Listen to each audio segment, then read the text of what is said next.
Thank you JP जी, जो आप मेरे को आपके इस बेस्ट चैनल पे आने के लिए मौका दिया। मैं आपका बहुत बहुत आभारी हूँ। मैं यही चाहता हूँ कि आपका चैनल थोड़ा अच्छा प्रोग्रेस करे। जो HSC ट्रिप को सब्सक्राइब नहीं किए, सब्सक्राइब करें और लाइक करें। Everyone, welcome back to my YouTube channel HSC tips से आप सभी का स्वागत है। अगर हमारे चैनल HSC टिप्स से नहीं जुड़े हैं तो सबसे पहले हमारे चैनल HSC टिप्स से जुड़िए। ऐसे ही इंटरेस्टिंग वीडियो के लिए HSC tips and job regarding. So हमारे साथ एक ख़ास शख्स है और हमारे साथ काम करने वाले एक एम्प्लॉय बहुत ही अच्छे हैं और इनसे बहुत लोग इंस्पायर भी होते हैं। इनका एक्सपीरियंस अच्छा खासा है, किस फील्ड में इनका एक्सपीरियंस है और इन्होंने किस किस कंपनी में काम किया है, खुद इनसे जानने की कोशिश करेंगे और ये भी जानने की कोशिश करेंगे कि ये जिस फील्ड से हैं उस फील्ड में कैसे जॉब मिल सकता है और कहाँ से इस डिग्री को प्राप्त करना है, कहाँ से इस कोर्स को करना है। सबसे पहले आर्या जी, आपका धन्यवाद जो हमारे चैनल से जुड़े। सबसे पहले अपना नाम बताइए और पूरा नाम बताइए। और मेरा नाम कृपा शंकर आर्य है। मैं कानपुर से बिलोंग करता हूँ, कानपुर यूपी। अभी फिलहाल महाराष्ट्र से इधर शिफ्ट हुआ हूँ और जमशेदपुर टाटा में एलएनटी के थ्रू जॉब कर रहा हूँ। आर्या जी, आपने कितना स्ट्रगल किया और आपका फील्ड क्या है, सारी चीज़ें बताइए। मेरा फील्ड, मैं इंस्ट्रूमेंटेशन से हूँ और इंस्ट्रूमेंटेशन में एटलीस्ट मेरा 24 ईयर का एक्सपीरियंस है। आप 24 साल आपका इस फील्ड में एक्सपीरियंस है, मैंने मतलब इंस्ट्रूमेंटेशन में। हाँ। अच्छा खासा एक्सपीरियंस है आपका। हाँ, 24 ईयर का एक्सपीरियंस है, लेकिन वेरियस टाइप के इंस्ट्रूमेंटेशन में काम किया है मैंने। जैसे control valve, instrument, transmitter switches, different type proximity switches, EFT flow transmitter, control valves, level transmitter, temperature transmitter और इस तरह के ये लेवल ट्रांसमीटर, रियलिटी वगैरह, ऑल टाइप वेरियस टाइप के इंस्ट्रूमेंटेशन, अल्ट्रासोनिक्स वगैरह में भी काम किया मैंने। अभी फिलहाल मैं एलएनटी में एज ए प्रोजेक्ट इंजीनियर के नाम से काम कर रहा हूँ, एज ए प्रोजेक्ट इंजीनियर के हिसाब से। लेकिन यहाँ पर मैंने इलेक्ट्रिकल बेस पे काम कर रहा हूँ। अच्छा आर्या जी, इंस्ट्रूमेंटेशन होता क्या है? इंस्ट्रूमेंटेशन बेसिकली क्या है, ऐसा बताइए कि जो हमारे फ्रेशर्स इंस्ट्रूमेंट के जो टेक्नीशियन हैं जो इस फील्ड में आना चाहते हैं वो समझ पाए, थोड़ा तोड़ के बताइए। इंस्ट्रूमेंटेशन एक्चुअली क्या है, मेजरमेंट का ही एक पार्ट है। जो इंस्ट्रूमेंटेशन मतलब क्या, एक फाइन ट्यूनिंग मेजरमेंट। जैसे अभी तुम्हारा मेजरमेंट केवल स्केल के थ्रू नहीं होता है। ऐसा मतलब क्या, अपना मेजरमेंट है प्रेशर, लेवल, फ्लो, टेम्परेचर, ये सारे हमारा प्रोसेस से रिलेटेड होता है। ये मैक्सिमम इंडस्ट्रीज में यूज होता है हमारा।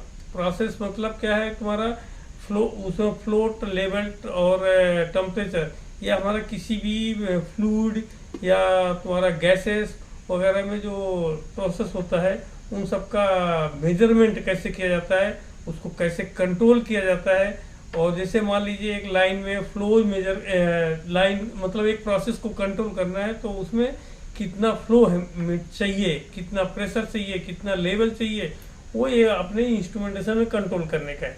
तो एक मान लो ये कि अपने प्रोसेस में 100 लीटर पर आवर के हिसाब से अपना फ्लूइड जा रहा है, वो फ्लूइड कुछ भी हो सकता है, तो उसको कंट्रोल करना है। 100 में मान लीजिए कि अपने को 100 लीटर पर आवर में जा रहा है और अपने को कि उससे थोड़ा ज़्यादा भी नहीं होना चाहिए और कम भी नहीं होना चाहिए, तो उसको प्रॉपरली कंट्रोल करने का अपने को जो कंट्रोल करते हैं उसके जो अकॉर्डिंग इंस्ट्रूमेंट लगते हैं, और उस इंस्ट्रूमेंट को सही से काम कराना ही हमारा उद्देश्य होता है। और उसके अगर वो प्रॉब्लम्स आ रही हैं, मेंटेनेंस करना है, तो वो जो हम लोग मेंटेनेंस करते हैं वही इंस्ट्रूमेंटेशन का काम है। अच्छा आर्या जी, ये इंस्ट्रूमेंटेशन जो है मतलब मिनिमम क्वालिफिकेशन क्या होना चाहिए आपको? मिनिमम क्वालिफिकेशन इंस्ट्रूमेंटेशन में, एक्चुअली इंस्ट्रूमेंटेशन मतलब एक बहुत बड़ा इंस्ट्रूमेंटेशन करने के लिए, इंस्ट्रूमेंटेशन कोर्स करने के लिए 10+2 अगर रहेगा तो आप इंस्ट्रूमेंटेशन कोर्स अप्लाई कर सकते हैं। आप इंस्ट्रूमेंटेशन में आपका ITI भी होता है, डिप्लोमा भी होता है, और BTech भी है। लेकिन बेसिकली आप टेक्नीशियन ग्रेड में जाना चाहते हैं तो ITI करने से हो जाता है। बट आप अगर थोड़ा सा हाई पोस्ट में जाना चाहते हैं तो BTech डिप्लोमा, हाँ डिप्लोमा जूनियर इंजीनियर से स्टार्टिंग होती है, बाद में फिर BTech, इस टाइप से इंस्ट्रूमेंटेशन में आप जा सकते हैं। आई मीन कहने का मतलब है कि आपका क्वालिफिकेशन रहेगा तो उस बेस पे आपका प्रमोशन हो सकता है। यस। अच्छा, कंपनी मिल सकता है आपको। हाँ बिल्कुल। नहीं तो करने के तो आप 10th में भी कर सकते हैं, BA के बाद भी कर सकते हैं। ठीक है, ये कितने महीने का कोर्स होता है और कहाँ से इस कोर्स को करें? अभी ITI है आपका 2 इयर्स का, डिप्लोमा है 3 इयर्स का, और ये आपका BTech है, B है आपका 3 इयर्स का, BTech है 4 इयर्स का, और उसके ऊपर भी MTech वगैरह भी होता है। तो आप मतलब क्या किस लेवल में चाहना चाहते हैं, आपका फाइनेंशियल कंडीशन कैसा है, और आप कितना आपका एबिलिटी है कि जो कैच कर सकते हैं आप, उसके हिसाब से आप कोर्स करेंगे। ये जो इंस्ट्रूमेंटेशन है ये कितने मंथ का होता है और कहाँ से इस कोर्स को करें कि बेनिफिशियल होगा सबके लिए जो इस फील्ड में आना चाहते हैं? इंस्ट्रूमेंटेशन ऐसा कुछ नहीं कि कहीं से भी कर सकते हैं आप। मेनली है कि इंस्ट्रूमेंटेशन आप कोर्स करने के बाद प्रैक्टिकल कितना करते हैं। Practical, I know. हाँ, प्रैक्टिकल के ऊपर, और कुछ लोग, मैं जो अपने एक्सपीरियंस से बता रहे कि हम BTech कर लेते हैं, BTech करने के बाद ये सोचते हैं कि हम तो इंजीनियर बन गए। नॉलेज जीरो है। एक्चुअली इंजीनियर वहाँ नहीं बनते। इंजीनियर हमको बेसिकली नॉलेज मिल जाता है जो इंजीनियर बनने के लिए हेल्प करता है, बट जब तक हम अपने हाथ से प्रैक्टिकल नहीं करेंगे तब तक हम इंजीनियर नहीं बनते। तो अगर हमको फील्ड में कोई भी काम करवाने का है तो फर्स्ट टेक्नीशियन के साथ में हमको भी लग के थोड़ा हाथ लगाना पड़ता है, तभी हम सीखने को मिलेंगे। हमें ये नहीं कि एक इंजीनियर हो गए तो हम काम बता दिया और साइड हो लिए, वैसा नहीं चलेगा। आप हमको खुद काम वहाँ करना पड़ेगा टेक्नीशियन के साथ में मिलके, तब हमको सीखने को मिलेगा हमको। और जब तक सीख नहीं जाते हो उस पर अच्छा नॉलेज नहीं गेन कर सकते, तुम भी अपने टेक्नीशियन को ठीक से गाइड नहीं कर सकते। आपको कराना है, किसी काम को अच्छी तरह से कराना है तो आपको पहले इन्वॉल्व होना पड़ेगा, खुद को इन्वॉल्व होके खुद को सीखना पड़ेगा, तभी आप अच्छे से काम करवा सकते हैं। अच्छा आर्या जी, जो फ्रेशर्स हैं वो इस फील्ड में कैसे जॉब पा सकते हैं? फ्रेशर्स को ऐसा नहीं मिलता है, बहुत थोड़ा सा प्रॉब्लम होता है, टफ होता है जॉब पाना। इंस्ट्रूमेंटेशन में बेसिकली ये तो देखा गया है कि वैकेंसी कम होती है, बट इंस्ट्रूमेंटेशन थोड़ा ऐसा बहुत हैवी जॉब नहीं है, बट माइंड मतलब उसमें ज़्यादा यूज करना पड़ता है, कंसंट्रेट करना पड़ता है ना। हाँ, कंसंट्रेशन ज़्यादा चाहिए। और इंस्ट्रूमेंटेशन ऐसी लाइन है कि आपको डे टू डे अपडेट रहना पड़ेगा, क्योंकि एक इंस्ट्रूमेंटेशन ऐसा है, एक समुद्र है, समुद्र जितना सीखोगे उतना ही वो कम है। और जैसे इलेक्ट्रिकल है, या इलेक्ट्रिकल भी कुछ हद तक सीखने का है, लेकिन मैकेनिकल सिविल में इतना ज़्यादा कुछ नहीं है, एक टाइम के बाद वो एक स्कोप नैरो हो जाता है। बट इंस्ट्रूमेंटेशन में आपको सिविल का भी नॉलेज चाहिए, मैकेनिकल का भी चाहिए, इलेक्ट्रिकल का भी नॉलेज चाहिए, इंस्ट्रूमेंटेशन का तो है ही। तो सभी का नॉलेज होने के बाद भी तब इंस्ट्रूमेंटेशन में आगे पैर रखते हैं, तब आप सक्सेस होंगे उसमें। अच्छा, अच्छा आर्या जी, इससे पहले आपने किस किस कंपनी में काम किया, थोड़ा सा फर्स्ट शॉर्ट में बताइएगा। मैं 3 ईयर का डिप्लोमा किया इंस्ट्रूमेंटेशन में। हम्म। उसके बाद अच्छा, इंस्ट्रूमेंटेशन में डिप्लोमा भी होता है क्या? यस, अच्छा।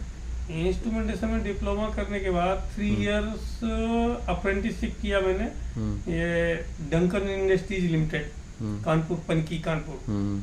फिर उसके बाद मैं gas authority of India limited में एज ए कॉन्ट्रैक्ट में मैंने जॉब किया 2 इयर्स। उसके बाद हल्दिया पेट्रोकेमिकल में इंस्ट्रूमेंटेशन, कंट्रोल वाल और इन सब में मैक्सिमम वर्कशॉप में ही मैंने काम किया वहाँ। तो 6.5 ईयर वहाँ का काम किया। लैब के साथ में, मतलब इसके साथ में मैं लेबोरेटरी इक्विपमेंट मेंटेनेंस करता था, जो अपना ऑफलाइन एक लेबोरेटरी होती है, जो क्वालिटी QA QC लैब है ना, उनके इक्विपमेंट जैसे XRD, XRF और मेल्ट फ्लो इंडेक्स और तुम्हारा GC, इन सब में काम किया है। ट्राइटेटर वगैरह में उनका 6.5 ईयर में मेंटेनेंस किया है। उसके बाद मैं रिलायंस में चला गया। रिलायंस नहीं, रिलायंस में पुणे में। अच्छा। वहाँ पर MEG प्लांट था, ग्लाइकॉल बनाता था। वहाँ पर इंस्ट्रूमेंटेशन में एज ए इंस्ट्रूमेंट टेक्नीशियन काम किया मैंने। वो ज़्यादा तो नहीं, 6.5 मंथ ही काम किया था। उसके बाद मैं Hindustan polyamide and fibers limited के साथ में as a instrument officer 4 year काम किया। उसके बाद इटर्निस फाइन केमिकल लिमिटेड में लास्ट 15 ईयर मैं इटर्निस फाइन केमिकल लिमिटेड में था, वो एज ए इंस्ट्रूमेंट ऑफिसर। वहाँ पर मैं इंस्ट्रूमेंटेशन के साथ में प्रोडक्शन, सेल्स और परचेजिंग सभी देखता था। और उसके बाद वो कंपनी, ये अपना कोरोना आया ना, तो उस समय कोरोना क्या बोल सकते हो, अपना कोरोना के टाइम पे ही ये यूक्रेन और रसिया वार हुआ, तो यूनिट बंद हो गई। उसके बाद फिर मैं LNT में आया। तब मैं LNT में एज प्रोजेक्ट इंजीनियर आया। अच्छा। तो इधर थोड़ा फील्ड मेरी चेंज हो गई, इंस्ट्रूमेंटेशन से इलेक्ट्रिकल पे स्विच कर गया। अच्छा अच्छा। लाइफ में कुछ कभी कभी ऐसी चीज़ें होती हैं जो फर्स्ट टाइम होती हैं। हाँ। वो आपके साथ हुआ। अच्छा है। एक्चुअली क्या है कि बहुत लोग जो फ्रेशर्स हैं इंस्ट्रूमेंटेशन में आना चाहते हैं, तो लाइफ में एक अच्छा, कौन कौन सी कंपनियां हैं जिसमें अप्लाई कर सकते हैं इंस्ट्रूमेंटेशन के लिए? इंस्ट्रूमेंट जितना ऑटोमेशन कंपनी, सभी कंपनियों में आप अप्लाई कर सकते हैं। थोड़ा सा नाम रखिए ना, कौन कौन से कुछ कंपनियां। आप इलेक्ट्रिकल से रिलेटेड कोई भी कंपनी हो, जैसे आप power plant, steel plant, rubber plant, कुछ एनीथिंग, कुछ ऑटोमेशन जिसमें है, आप वहाँ पर इलेक्ट्रिकल इंस्ट्रूमेंटेशन का बंदा जा सकता है। आप कोई भी, आप इलेक्ट्रॉनिक्स का कंपनी हो, आपका मैन्युफैक्चरिंग कंपनी होनी चाहिए, एनीथिंग कंपनी में जा सकते हैं आप। अच्छा। जो जहाँ पर ऑटोमेशन और मैन्युफैक्चरिंग है, वहाँ पर इंस्ट्रूमेंटेशन। अच्छा आर्या जी, ये जो फ्रेशर्स हैं, फ्रेशर्स जो इंस्ट्रूमेंट में पूछा जाता है क्वेश्चंस, बेसिक क्वेश्चंस, वो कुछ बता सकते हैं आप? बेसिक क्वेश्चन क्या रहते हैं, जो पहला क्वेश्चन जो होता है इंटरव्यूअर की तरफ से? जब भी कोई इंटरव्यू लेता है तो फर्स्ट बेसिक चीज़ों में, वो बहुत बड़ी चीज़ों में नहीं जाता। कोई भी इंटरव्यू लेता है तो फर्स्ट छोटी चीज़ को, जैसे एक प्रेशर गेज है। अभी नॉर्मली हम लोग किताबों में पढ़ते हैं कि इरर कितने टाइप की होती है, सिंपल है। तो लोग क्या बताते हैं, 3 टाइप्स की इरर है। कौन सी? जीरो, स्पैन और लीनियर। लेकिन ऐसा नहीं है, एक्चुअली में प्रेशर गेज के अंदर ही 5 टाइप्स इरर होती है, जो नॉर्मली बुक्स में नहीं मिलेगी आपको। वो 5 टाइप्स 2 और हो जाती हैं, एक हिस्टेरिसिस इरर और एक बैकलेस इरर। तो इन इरर को कैसे रिमूव कर सकते? अभी आप क्वेश्चन को जब कोई पूछता है तो आप फर्स्ट आप देखते हैं कि उसका आंसर कैसे दे रहे हैं। आंसर देने का ऐसा कोशिश करिए आप कि वो उस पर क्वेश्चन ना बना पाए, रिएक्शन ऑफ आंसर। हाँ, तो आप क्वेश्चन को इस तरह से आंसर दीजिए कि उसमें क्वेश्चन ना निकाल पाए।